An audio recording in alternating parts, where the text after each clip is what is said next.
यंदा नाशिक महापालिकेनं आजवरच्या इतिहासातील विक्रमी वसुली केली आहे। 255 कोटींची मालमत्ता कर वसुली करण्यात आली आहे। अभय योजना आणि बड्या थकबाकीदारांना नोटीस बजावून कारवाईचा इशारा दिल्यानं मोठ्या प्रमाणात कर संकलन झालेलं आहे।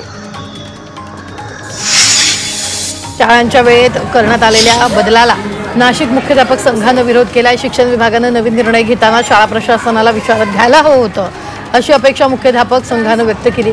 ऐनवेळी निर्णय घेतल्यानं अडचणी वाढ होत असल्याचं संघटनेचं म्हणणं आहे।